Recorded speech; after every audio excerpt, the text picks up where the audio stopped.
Баршаңызға қайырлы күн достар. Сіздермен Қаламқас каналыма қош келдіңіздер. Бүгін сіздермен қамыры жабыспайтын, езілмейтін керемет сочный мантының рецептімен бөлісемін. Видеоны соңына дейін көріңіздер. Каналыма тіркелмеген болсаңыз тіркеліп өтіңіз. Ең алдымен бізге қажетті заттар, яғни қамырына ұн қажет, бір жұмыртқа қажет, тұз және де 200 мл су қажет. Осындай арнайы өлшеуіш құралмен өлшеп алдым. Алдымен ыдысымызға жұмыртқамызды жарып саламыз. Үстіне бір шай қасық тұзымызды саламыз.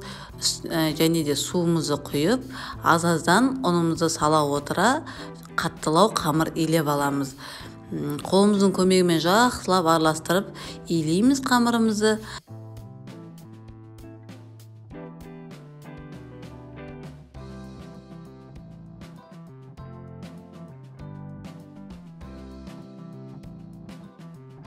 Мінеки осылай орташа тығыздықта қамырымыз дайын болды. Енді пакетке салып 20 минутқа тындырып қоямыз, яғни июі қану үшін 20 минутта қоямыз. Сол аралықта мантының салмасын дайындаймыз, яғни салма пияз, картоп, ет тартқыштан өткізілген ет қажет, өткізілген ет және де татымына қарай тұз, қарабұрыш қосамыз. Оны видео барысында көрсетемін. Алдымен пияздарымызды майдалап, осылай ұсақтап турап аламыз. Ірі болғаны бізге кішкене кедергі келтіреді. Сол үшін мантыда майдалау болған дұрыс. Сондықтан видеода көріп тұрғандарыңыздай барлығын осылай төрт бұрыштап ұсақтап турап аламыз.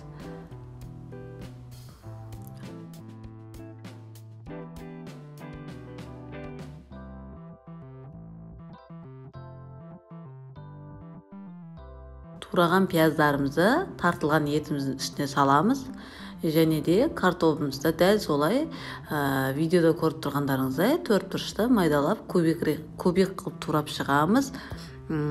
Картопты қоспай қойсаңыздар да болады. Яғни өз қалауларыңыз бойынша. Мен балалар сүйсініп жейтін болғандықтан картопты қостым. Және де татымына қарай осындай қара бұрыш және де бір шай қасық тұз қосып қолымызбен жақсылап араластырып аламыз. Осылай араластырып аламыз. Араластырып болған соң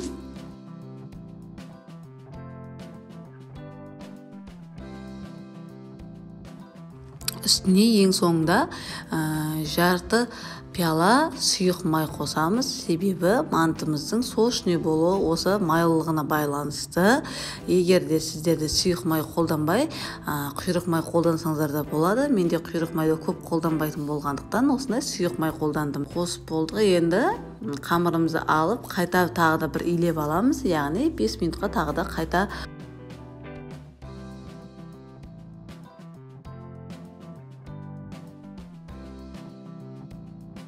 орап салапанға салып қоямыз.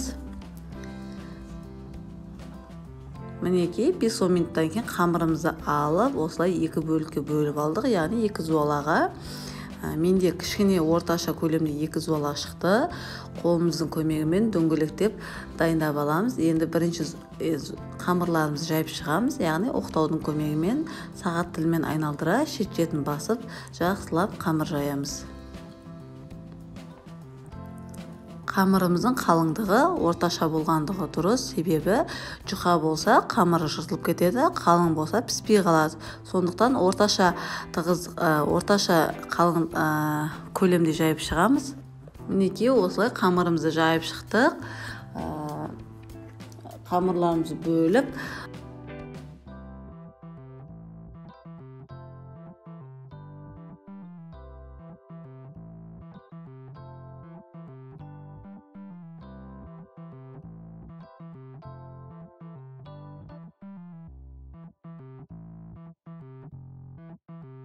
арасына салмасын саламыз. Видеода көріп тұрғандарыңыздай осылай қарапайым түрде түйіп шығамыз мантыларымызды. Енді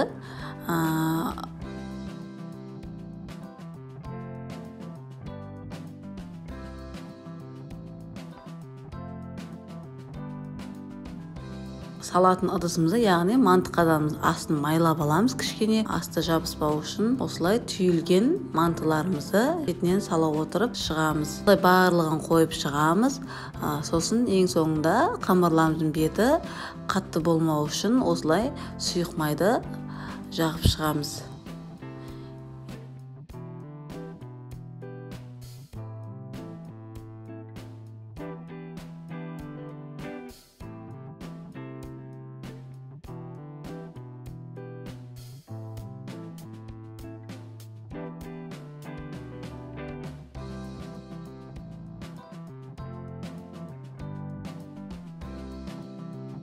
Енді қайнап тұрған суымыздың ішіне осы мантыларымызды қойып, бетін жауып, 1 сағатқа қойып пісіріп аламыз.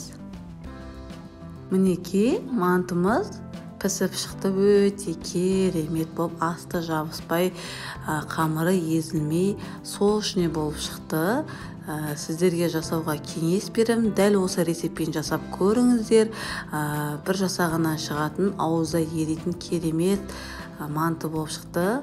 Видеоны соңына дейін көргендеріңізге рахмет. Сіздермен болған Қаламқас. Каналыма тіркелуді ұмытпаңыздар. Жанындағы қоңыраушаны басып қойыңыздар, себебі менде күнделікті керемет жаңа рецепттер шығады.